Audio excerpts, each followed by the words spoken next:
앞으로 우리는 이 상황을 어떻게 대처해야 하는지 여러 지원기관과 전문가들의 의견을 듣고 생각한 저의 의견을 말씀드려 보겠습니다. 안녕하세요. 예술창업 황금거입니다. 최근 전염병 때문에 전 세계가 심각한 고통을 당하고 있습니다.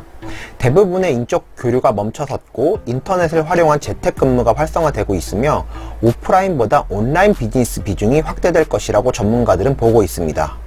이번 전염병 사태로 큰 타격을 받고 있는 분야 중 하나로 우리 문화예술 분야를 들 수 있습니다.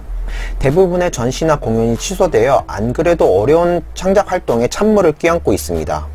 하지만 다른 산업들처럼 예술 분야는 온라인으로 대체하기 힘든 부분이 있습니다. 작가들도 그렇고 관객들도 그렇고 작품은 인터넷이나 인쇄물로 보는 것보다 직접 가서 보는 것이 더 확실히 낫다고 생각하고 있고 그 점은 저도 100% 동의합니다. 아마 공연도 마찬가지일 것입니다. 안 그래도 전부터 온라인 갤러리라든지 VR 전시 등이 선보이고 있지만 실제로는 작품을 보는 감흥이 다르기 때문에 성공을 거두지 못했습니다. 그러면 앞으로 비대면 비즈니스가 활성화되는 상황에서 우리 예술 분야는 무엇을 어떻게 준비해야 하는지 많은 분들이 고민일 것입니다. 저도 마찬가지고요. 그래서 앞으로 우리는 이 상황을 어떻게 대처해야 하는지 여러 지원기관과 전문가들의 의견을 듣고 생각한 저의 의견을 말씀드려 보겠습니다. 예술은 정답이 없다는 것을 아마 아실 겁니다. 그래서 여러 의견들 중 하나로 생각하시고 참고만 하시면 될 것 같습니다. 앞으로 전염병 사태 이후 정말 많은 것이 바뀐다고 합니다. 산업 전반적으로 비대면이 활성화될 것이고 여기에 관련된 산업의 투자가 더 활발하게 이루어질 것입니다. 이것은 예술 분야도 마찬가지일 것입니다. 아마 온라인을 활용한 비대면 예술이 각종 지원 사업에 몰릴 것 같습니다. 하지만 앞서 말씀드렸듯이 전시나 공연은 그렇게 하기 힘들 것이고 이미 시도된 여러 사업들이 실패했었습니다. 온라인 갤러리도 아직 자리 잡지 못했고 어플리케이션으로 작품을 사고 파는 구조도 성공하지 못했습니다. O2O 기능을 탑재한 작품 렌탈 서비스도 있는데 작가들의 경제적 이득에 크게 기여하는지는 좀 더 두고 봐야 할 듯 합니다. 그럼 앞으로 어떤 방향으로 창작 활동을 해야 할까요? 개인적인 생각이라는 것을 다시 한번 말씀드리면서 앞으로 예술 IP 산업에 어느 정도 해답을 찾을 수 있을 것 같습니다. IP라는 것은 지식재산권을 말하는데요. 쉽게 말해서 캐릭터, 게임, 웹툰 같이 하나의 컨텐츠를 가지고 이모티콘, 제품, 서비스 등 다양한 방식으로 표현된다는 것입니다. 제가 전에 하나의 컨텐츠를 가지고 다양한 방식으로 구현하는 방법을 OSMU라고 했는데 이 OSMU가 IP 산업을 실행하는 방법 중에 하나입니다. 한마디로 이제 재료나 기법으로 하는 물질 중심적 예술보다 콘텐츠를 중심에 둔 가치 중심적 사고가 더 많은 확장성을 가지게 될 것입니다. 예를 들어 카카오 프렌즈라든가 요즘 인기인 펭수가 좋은 예가 될 수 있을 것입니다.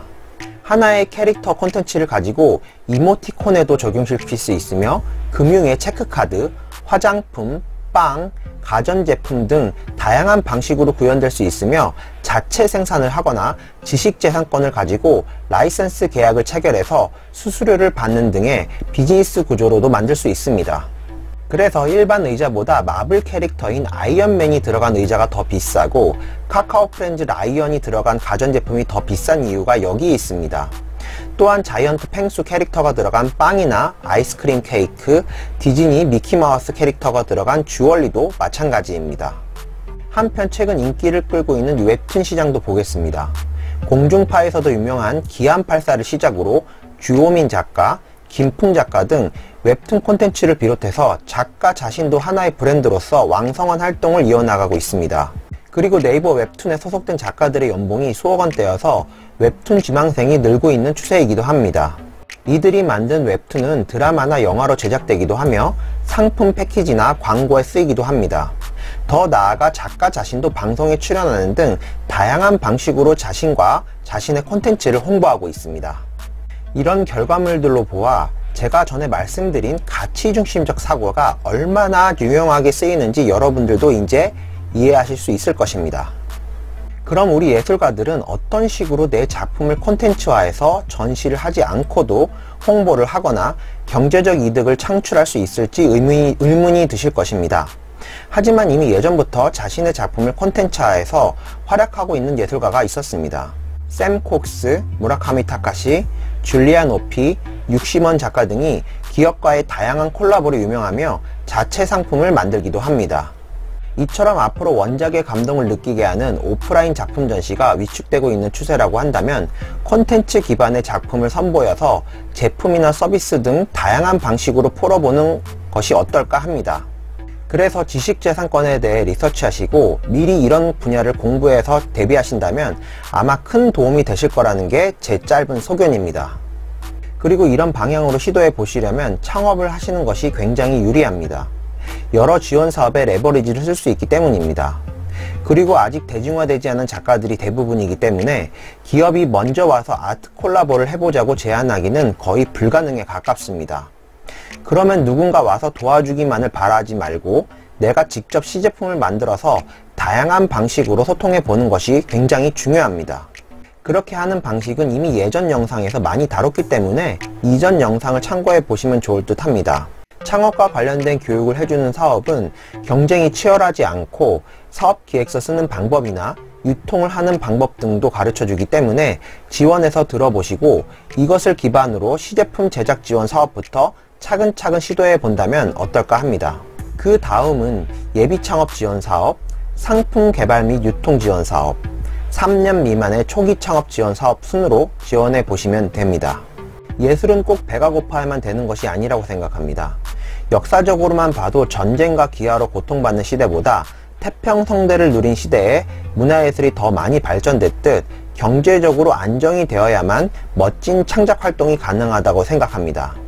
우리 예술 분야도 사회적으로 각광받는 다른 분야들처럼 더 이상 배고픈 예술이 아닌 경제적으로도 아무 걱정 없이 창작에만 몰두할 수 있는 시대를 충분히 만들 수 있다고 생각합니다. 사회가 바뀌지 않으면 우리가 먼저 바뀌어야 합니다. 사회 트렌드를 뒤쫓아가는 것이 아니라 변화를 예민하게 감지하는 잠수함의 토끼처럼 반응해야만 트렌드를 선도할 수 있다고 봅니다. 그러기 위해서 저도 함께 노력하겠습니다. 여러분들도 예술창업 황금거위 카페 가입과 유튜브 채널의 좋아요, 구독, 알림 설정으로 함께 해주시기 바랍니다. 우리도 할 수 있습니다. 감사합니다.